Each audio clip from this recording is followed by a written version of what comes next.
Ici, on est sur un paysage qui appartient à une province qu'on peut appeler la province corallienne, parce qu'on n'a pas des récifs coralliens partout dans l'île de la Réunion. On a des conditions ici qui ont permis l'édification de récifs coralliens.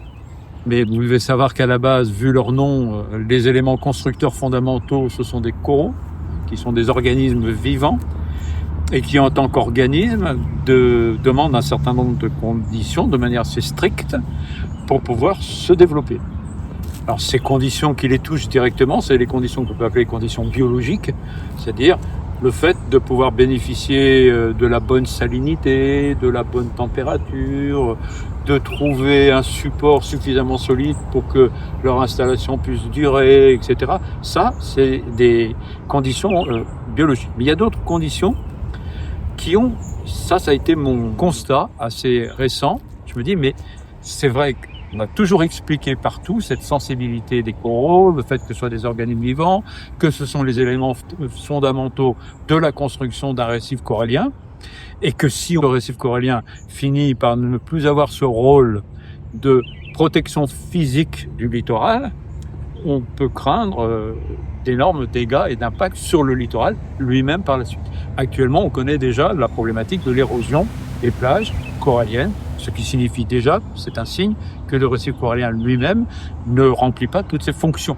Parce que les deux fonctions principales pour lui au niveau de l'érosion, c'est de fabriquer du sable. Tant qu'il fait du sable en quantité suffisante, il y en aura toujours sur les plages. Deuxième fonction, c'est freiner suffisamment les assauts de l'océan pour que les vagues ne deviennent pas trop puissantes, trop fortes, pour enlever ce sable qui est sur les plages. Il faut donc qu'il y ait un rapport entre la construction, la production de corail, puis de sable, et l'autre élément, c'est-à-dire le temps où ce sable va rester sur la plage. Parce que les sables ne restent pas indéfiniment sur les plages. Ils sont dans un parcours, on ne le voit pas, on ne le suit pas. Mais si vous marquez un grain de sable et que vous pouviez le suivre pendant quelques semaines, vous verriez qu'il faudrait que vous vous déplaciez dans un certain sens, qui est ce qu'on appelle le transit sédimentaire littoral. On connaît ses intérêts, on connaît ses atouts, on sait que c'est un milieu très attractif qui a amené toute une partie de la population, à vouloir s'installer au plus près d'un endroit qui était parfaitement intéressant pour y vivre. Quand je suis arrivé, moi, ici dans l'île en 1966, toute cette zone tampon était encore une zone tampon. Remontée dans les photos aériennes des années de 1950, de 1966, même de 1970, vous avez ici une plaine littorale qui est disponible. Il y a quelques petits villages où vraiment on a du mal à les voir dans la photo, et tout est arboré, ou c'est arbustif, arboré, même un peu marécageux d'ailleurs dans la partie centrale de l'Ermitage qu'on voit pas. Mais le problème aujourd'hui, c'est que, pour revenir au document SCOT dont on parlait tout à l'heure, schéma de cohérence territoriale, qui est un schéma qui va en quelque sorte décider de la manière dont on va exploiter le territoire de l'intercommunalité, puisque c'est un SCOT pour 5 communes, depuis la possession jusqu'à Saint-Leu, 3 bassins, etc. C'est lui qui va définir donc à peu près quels sont les espaces territoriaux où on pourra faire ceci, on pourra faire cela, là de la construction, là de l'agriculture, là on garde du milieu naturel, enfin, etc., etc. Et là, moi, je me suis rendu compte qu'à l'analyse de ce SCOT, aujourd'hui, tel qu'il est, il est toujours en consultation, donne libre cours à une intensification de l'urbanisation depuis le Cap Laoussé jusqu'à Souris-Blanche.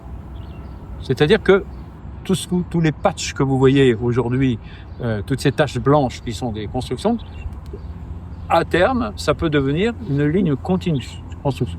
Or, depuis quelque temps quand même, on sait comment l'urbanisation peut être impactante pour un milieu corallien, étant donné les conditions très subtiles qu'il demande pour continuer à exister. En particulier, la problématique principale de l'urbanisation, c'est l'imperméabilisation du sol, l'artificialisation des sols et son imperméabilisation. En imperméabilisant les terrains qui sont immédiatement adjacents au milieu corallien, vous ne permettez plus l'infiltration, ce qui fait que toutes les quantités d'eau qui peuvent parvenir à ce moment-là au niveau des zones urbaines peuvent se déverser très brutalement dans le plan d'eau corallien et ensuite être dispersées tant dans le lagon, sur le platier, sur la barrière, le front récifal, la pente externe de l'autre côté, etc. Et avoir bien entendu des conséquences extrêmement dommageables. Donc moi, ce que je voulais vous expliquer aujourd'hui, c'est de vous faire voyager un petit peu dans le temps pour vous expliquer ce qu'était ce paysage. Ici d'abord parce que on domine la situation et vous pouvez voir ici que si vous regardez la partie apparente pour nous, parce qu'on ne le voit pas vraiment le récif corallien, on voit simplement les brisants. Les brisants, c'est la partie la plus haute de la construction corallienne et qui nous indique qu'il y a des coraux vivants vers nous et des coraux vivants de l'autre côté au large. Voilà. Et vous vous rendez compte, bien entendu, que si vous jetez un petit coup d'œil depuis le nord vers Saint-Paul et vers le sud, on voit qu'on n'a pas le même développement du tout de la barrière corallienne. Plus cette barrière est éloignée du littoral, plus on considère que le récif corallien est évolué. Or, actuellement à La Réunion, ces récifs ont pour origine le réchauffement climatique qui a suivi la dernière glaciation.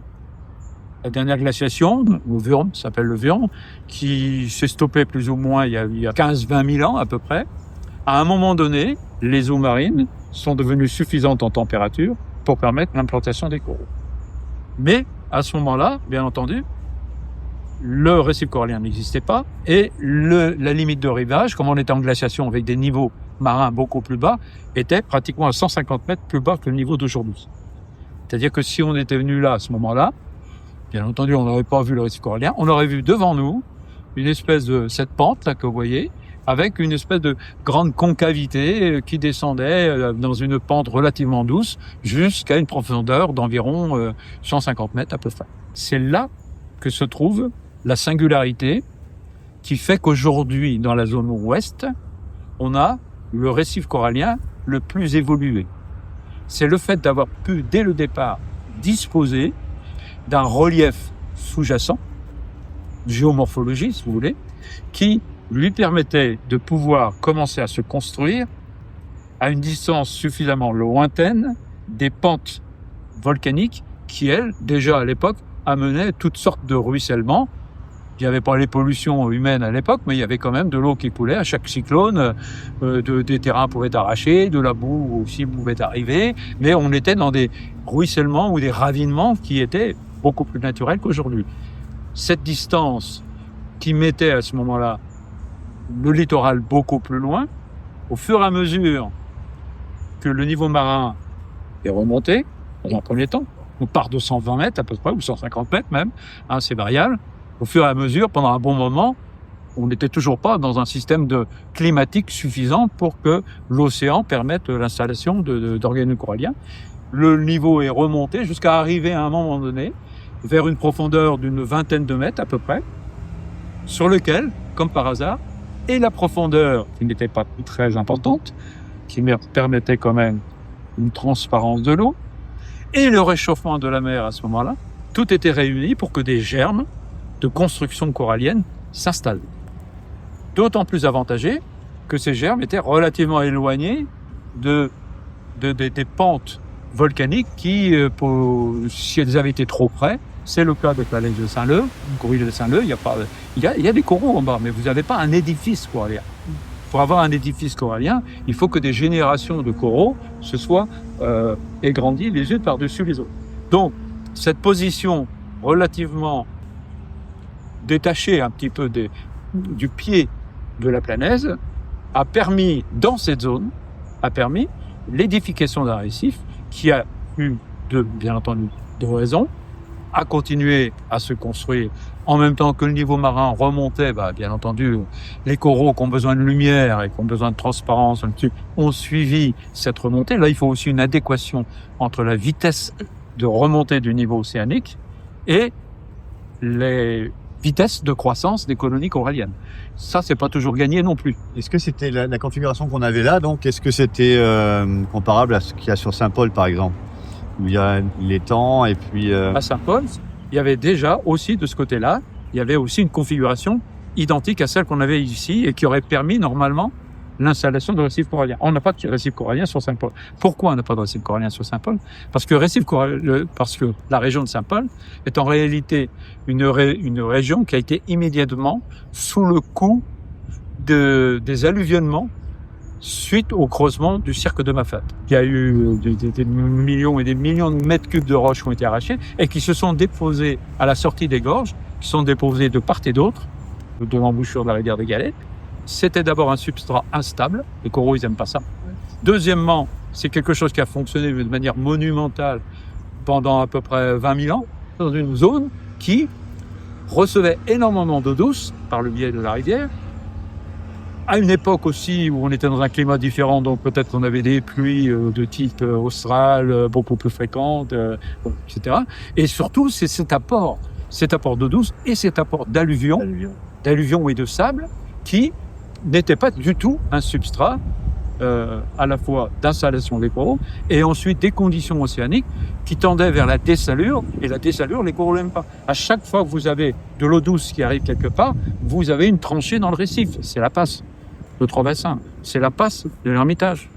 Ce sont une des raisons pour lesquelles on n'a pas non plus d'édifices coralliens dans l'est de l'île, c'est parce qu'on a des rivières pérennes qui envoient régulièrement de l'eau douce.